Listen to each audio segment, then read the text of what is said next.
conectan a través de los medios del internet. En esta noche estamos enseñando acerca de la historia de la iglesia.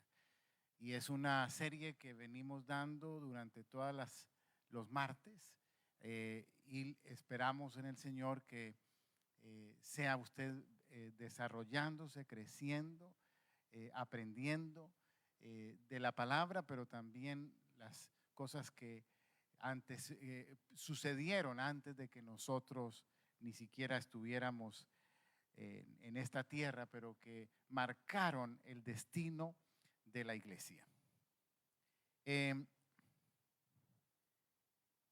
segundo, voy a mis notas. En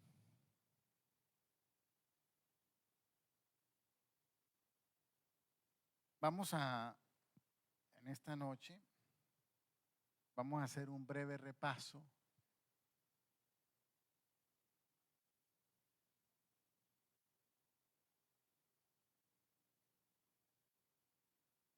del capítulo 5 y vamos a leer Apocalipsis 21:7. El que venciere heredará todas las cosas, y yo seré su Dios y él será mi hijo. Señor Padre, en esta noche te entregamos y te presentamos esta enseñanza. Y mi Dios, sabemos que cada uno de nosotros estamos pasando por conflictos o hemos atravesado conflictos o los vamos a pasar más adelante. Tu palabra dice que vendrá el día malo, pero que tú estarás con nosotros. Y te pedimos, oh Dios, que a través de la historia de la iglesia nosotros seamos fortalecidos, también podamos ser confrontados y, ¿por qué no, tal vez profundizar en nuestro pensamiento acerca de lo que nosotros vivimos y de lo que ellos vivieron? Te lo pedimos, oh Dios, en el nombre de Jesús. Amén. La fe cristiana, que es nuestra fe, es una fe poderosa y sobrenatural, pero al mismo tiempo no es fácil. Nuestro propio Señor y Salvador Jesucristo fue exaltado y se le dio un nombre que es sobre todo nombre. Pero antes de ser exaltado y de recibir ese nombre, pasó por 7 humillaciones. Dice la Biblia, experimentado en quebranto y en dolor. De manera que nosotros de igual manera vamos a pasar por circunstancias difíciles, que con la ayuda del Señor las vamos a poder sobrepasar y tener victoria en el nombre de Jesucristo. Ahora, Santiago murió apedreado por órdenes de Herodes, de la misma manera que casi todos los apóstoles fueron asesinados, excepto Juan. Hombres, mujeres, niños han muerto asesinados por causa de la fe del Señor y de la palabra. Entonces, tenemos que comprender que ese es la historia de la iglesia. Y parte de esa historia es una iglesia perseguida. Al final, le vamos a entregar una hojita que es para que usted desarrolle la tarea de hoy. De manera que esté atento, pero no es difícil la tarea. Ahora, a Pedro se le obligó ver a su mujer morir en la cruz. Y se le pedía que si renunciaba del Señor, pues se le dejaban a su esposa vivir. Pero él tuvo que ver a su esposa morir en la cruz. Y después de esto, le crucificaron a él, pero él pidió, por favor, crucifíqueme cabeza abajo, porque yo no soy digno de morir como mi maestro. Jacobo, recuerde que Jacobo y Juan, apodados los hijos del trueno, se peleaban quién iba a estar al lado del Señor, ¿recuerdan? Y la mamá estaba también intercediendo ante el Señor para esa posición. Entonces Jesús les dijo, bueno, de la copa que yo voy a beber, de esa ustedes pueden beber. Y Jacobo dijo, esa copa yo quiero. Porque yo me imagino que Jacobo imaginaba una copa de oro. No sé qué se imaginaba Jacobo. Pero en realidad fue el primer, no el primer mártir, porque el primero fue Esteban, pero fue el primer discípulo en morir, en tomar de esa copa. Ahora, él fue llevado al tribunal por Clemente, y cuando Clemente, que fue el que lo acusó, escuchó la defensa de Jacobo, se convirtió al Señor.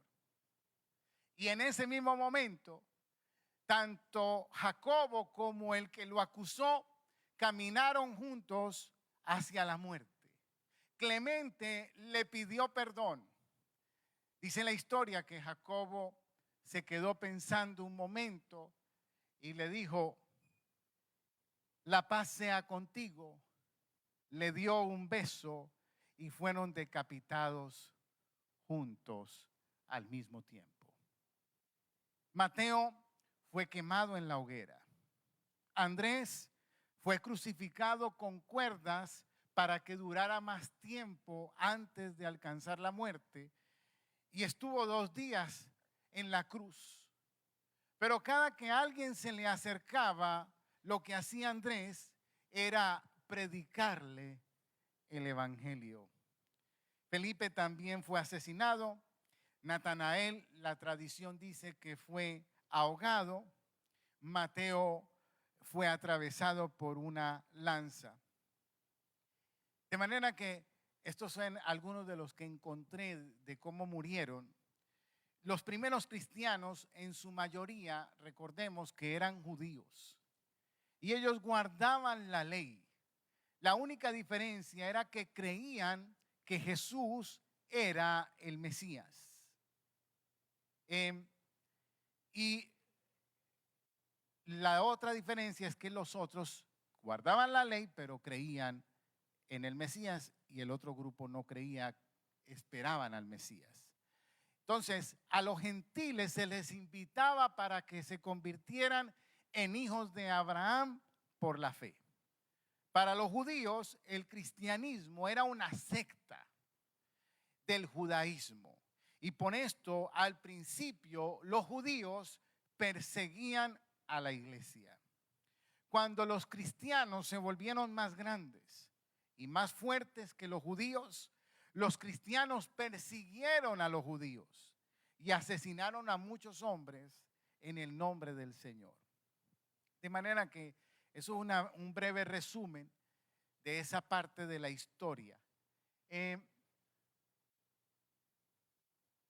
Vamos a hablar un poquito de Nerón.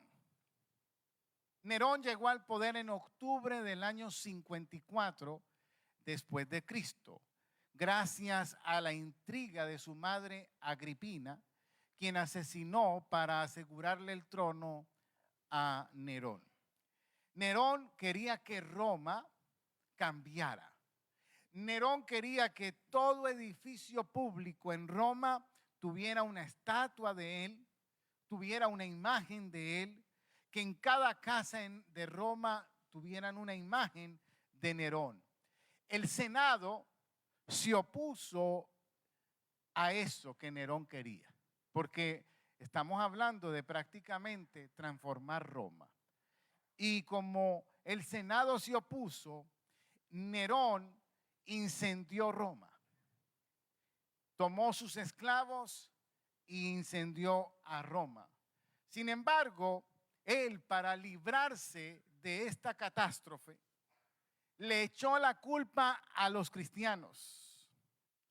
Dijo que los cristianos habían incendiado Roma y que él tenía la prueba de esto porque había 3 cosas que los cristianos hacían que comprobaban que los cristianos habían incendiado a Roma.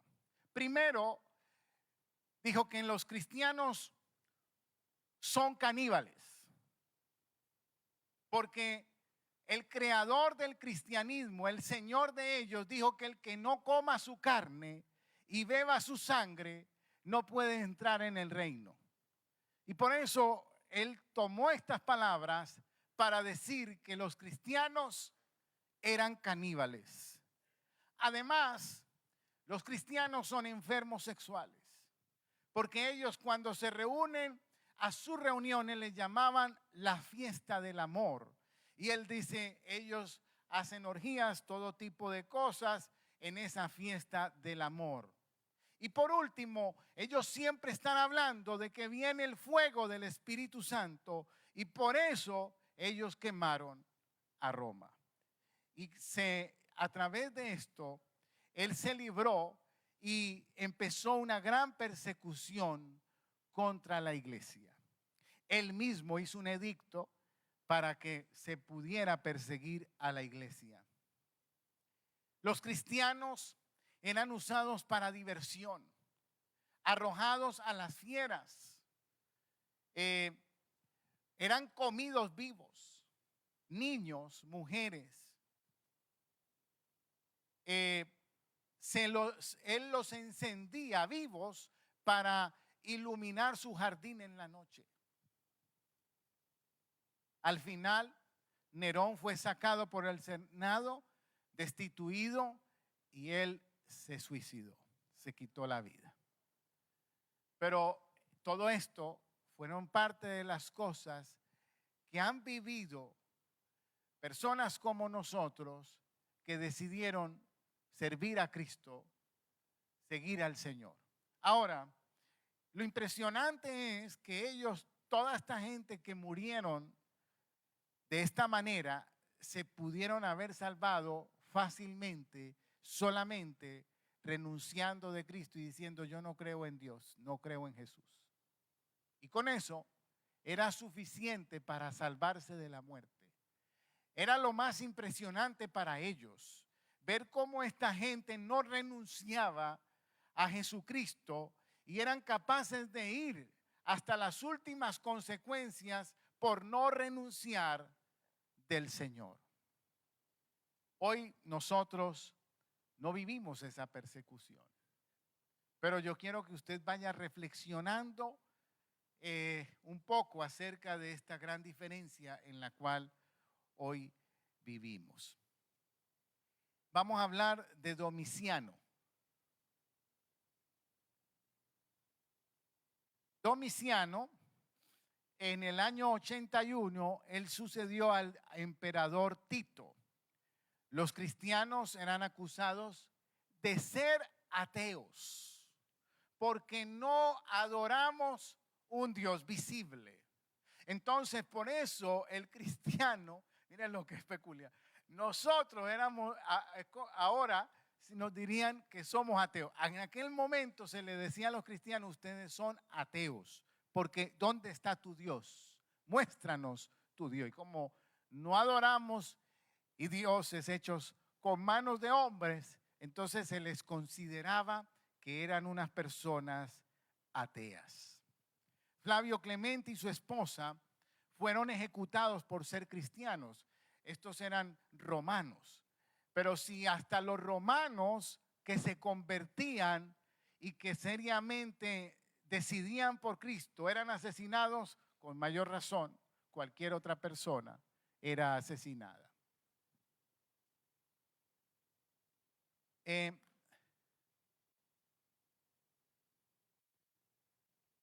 Plinio II, gobernador de Bitinia, al principio se les trajeron a los cristianos para ser condenados y castigados, debido a que empezaron a traerle muchos cristianos. Él comenzó a investigar por qué era que estos cristianos eran perseguidos, cuáles eran los delitos de estos cristianos. Cuando se dio cuenta que realmente eran personas buenas, que lo único por lo cual se les podía castigar era porque no querían adorar al César como Dios. Entonces la persecución contra los cristianos no terminó, pero bajó mucho. Gracias a Dios que bajó. Ahora, solo eran castigados y condenados si alguien los eh, eh, los culpaba, los llevaba al Senado porque eran idólatras, porque eran ateos, porque no creían en los dioses. Entonces, en ese momento ellos eran juzgados. Pero la persecución, porque hubo una persecución donde solamente por decir ser cristiano ya estabas en peligro de muerte, bajó, pero todavía cuando una persona era acusada, entonces podía perder la vida. Ignacio de Antioquía se le conocía como el portador de Dios. Alrededor de 107 años después de Cristo, el anciano obispo de Antioquía fue condenado a morir por negarse a adorar los dioses del imperio. Caminó al martirio de ese camino, desde que lo condenaron hasta llegar a la muerte, escribió 7 cartas que constituyen hoy algo muy valioso como para los documentos cristianos. Hay un rumor de que este Ignacio fue el niño que trajeron a Jesús. O sea, ese es uno de los rumores, no podemos comprobarlo, pero el rumor es que lo que dice aquí en Mateo 18:2, y llamando Jesús a un niño lo pusieron en medio de ellos. El rumor era que ese era Ignacio de Antioquía. Los cristianos en Roma estaban tratando de impedir por todos los medios que asesinaran a Ignacio, por todos los medios.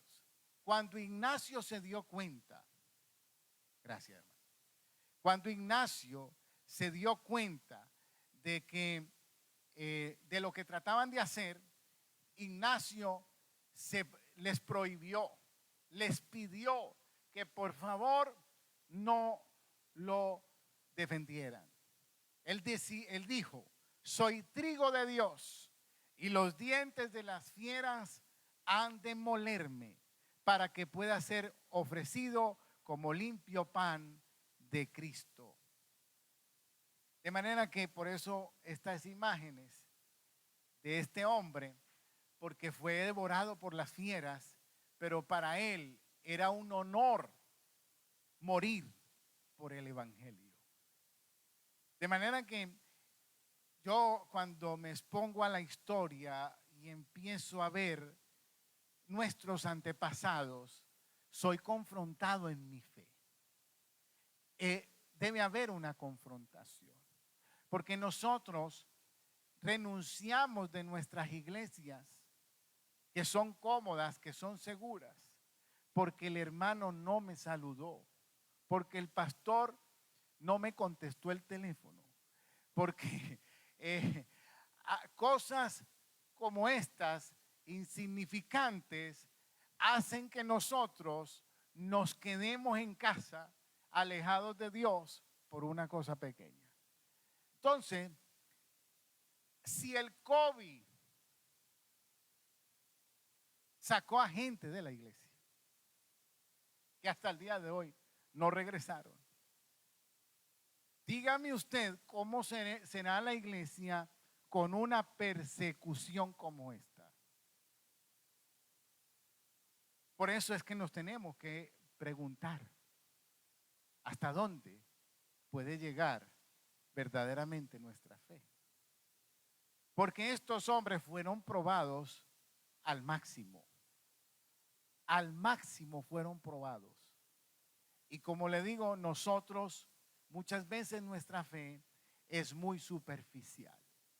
Personas les sucede algo malo, a todos nos van a pasar cosas malas, pero nos pasa algo malo y hay personas que se alejan del Señor cuando algo malo les ocurre. Hay personas que me han pedido: pastor, ore por mí para que me den este trabajo que me van a pagar tanto la hora. Oro por ellos y se desaparecen después de que Dios les da el trabajo. Yo los he llamado y les he dicho: voy a tener que orar para que pierdas el trabajo. Sí, porque quien lo alejó de Dios fue el trabajo, la bendición. O sea, que hay gente que se aleja cuando le va mal, pero hay gente que se aleja cuando le va bien. Entonces, yo cuando me expongo a la historia y la profundidad de estas personas que pueden decir con toda seguridad, voy a morir por Cristo. Es un honor morir por Cristo. Y no me quiten ese honor. Yo soy cuestionado. Somos cuestionados. Creo que debe haber un cuestionamiento. Porque creo que muchos de nosotros, me incluyo porque yo lo pienso, tal vez yo diría, no, ahí renuncio y después me voy y sigo predicando. Creo que muchos pensaríamos de esta manera. Me presento en la corte y digo que no creo en Jesús, pero me salvo la vida. Pero la cosa es que esta gente no dudaban. Claro, la historia, y tengo que aclarar que dentro de esta historia hay personas que sí desfallecieron y renunciaron y dijeron, no, no creemos en Jesús, vamos a adorar a los dioses o a los dioses de Roma. Sí pasó. Pero muchos fueron capaces de mantenerse firmes. Ahora,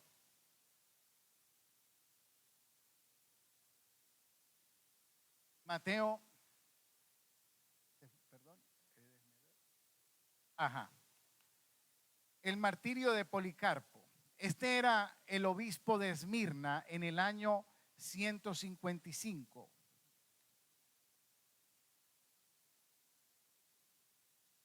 Déjame tomar un poco de agua. Dice, escribió, llevó 86 años sirviéndole y ningún mal me ha hecho. ¿Cómo he de maldecir a mi rey que me salvó? O sea, él estaba totalmente seguro de no renunciar del Señor. Cuando fue condenado a la hoguera, oró de la siguiente manera: Señor Dios soberano, te doy gracias porque me has tenido por digno de este momento, para que junto a tus mártires yo pueda tener parte en el cáliz de Cristo. Por ello te bendigo y te glorifico. Amén. Esa fue la oración de este hombre antes de ser quemado vivo. Eh, Marco Aurelio gobernó el imperio en el año 161. Este hombre no era maligno como Nerón, era un filósofo. Escribió meditaciones privadas que hoy son joyas de la época. O sea que aparentemente este hombre tenía otro tipo de mentalidad. Y le voy a leer, perdón, algo que él escribió de estos pensamientos que él daba. Dice así: intenta a cada momento como romano y como hombre hacer lo que tienes delante con dignidad perfecta y sencilla, y con bondad, libertad y justicia. Trata de olvidar todo lo demás y podrás olvidarlo si emprendes cada acción de tu vida como si fuera la última, dejando a un lado toda negligencia y toda resistencia de las pasiones contra los dictados de la razón, y dejando también toda hipocresía y egoísmo y rebeldía contra la suerte que te ha tocado. Esa es la meditación 2.5. De manera que al escuchar esta meditación, uno puede pensar, este hombre lo único que le faltó fue mencionar a Cristo, pero una meditación muy buena. Sin embargo, este hombre era supersticioso. Cada cosa que él hacía pedía dirección de adivinos. y ordenaba a sus sacerdotes que hicieran sacrificios continuamente. Mire, yo le acabo de leer la meditación que él escribió, pero ahora le estoy hablando el comportamiento que él tenía, porque una cosa es lo uno y otra es lo otro. Ahora, sin embargo, en los primeros años de su gobierno tuvo invasiones, inundaciones, epidemias y desastres. Y sus adivinos y sacerdotes le dijeron: todo esto que está pasando es por culpa de los cristianos, porque ellos son ateos y han enojado a los dioses. Y entonces se armó otra persecución en contra de la iglesia. De manera que en este periodo, en estos años, las persecuciones a veces se calmaban, a veces aumentaban, a veces tomaban a alguien. Cuando alguien te tomaba envidia, entonces te acusaba, y una vez que eras acusado, entonces ahí sí tenías que enfrentar, si no renunciabas, posiblemente un gran castigo, tortura y hasta la muerte. De manera que lo que puedo entender con la historia es que decir yo soy cristiano representaba verdaderamente perder la vida. Hoy ser cristiano para algunos puede ser una moda. Ser cristiano para otros puede ser una rutina. Ser cristianos para algunos puede ser: es que quiero que me vaya bien, entonces por eso yo voy a la iglesia. Es que no me quiero ir al infierno y por eso voy a la iglesia. Pero hay algo más profundo que todo esto que nos debe empujar a acercarnos al Señor, y es la pasión y el amor por el Señor, que está apasionado por ti y por mí, que nos amó primero, que se entregó por nosotros, que pagó todo lo máximo por ti y por mí. De manera que hay intereses muchas veces. Y yo me pregunto, si ya no tenemos un interés, entonces nos apartaríamos, nos alejaríamos. Una mujer llamada Felicidad y sus 7 hijos, esta mujer era viuda, y en aquella época, y ahí dice otro nombre, pero parece que está escrito en otro idioma, yo creo que en latino o algo así, pero en el español, Felicidad, era viuda y sostenida por la iglesia. Ella se dedicaba de lleno a trabajar en la iglesia. Entonces, ¿qué pasa? Cuando en ese tiempo tú servías al Señor y eras brillante sirviendo al Señor, personas te cogían envidia. Entonces la acusaron. Y ella fue castigada con sus 7 hijos. El libro no registra exactamente qué fue lo que pasó, pero fueron castigados ella y los 7 hijos.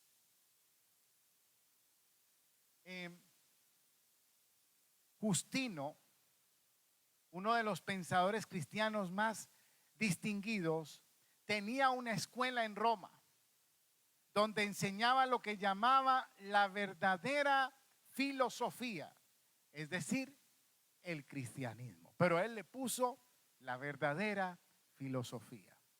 Entonces, otro filósofo llamado Crescente le invitó a un debate, y en el debate Justino ganó el debate.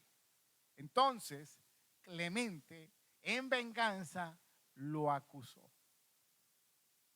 Y Justino con 6 de sus discípulos fueron llevados al perfecto Junio Justino y les trató de que desistieran de su fe. Pero Justino dijo: he estudiado todas las filosofías, no voy a renunciar a la que yo creo que es la verdad. Si usted nos mata, nos hace un gran favor. Y murió él con sus 6 discípulos. Fueron decapitados. Necesito un colaborador que me reparta la tarea, por favor, porque la vamos a comentar ahora mismo. Ajá. Pastor, no sé si quiere parar el video o hacemos esto de la tarea con las personas. Continuamos. Ok. Entonces, quiero despedir a la audiencia porque vamos a continuar aquí con algo que vamos a ser participativo. Entonces, les bendecimos en el nombre de Jesucristo y que Dios les guarde y les proteja en el nombre de Jesús.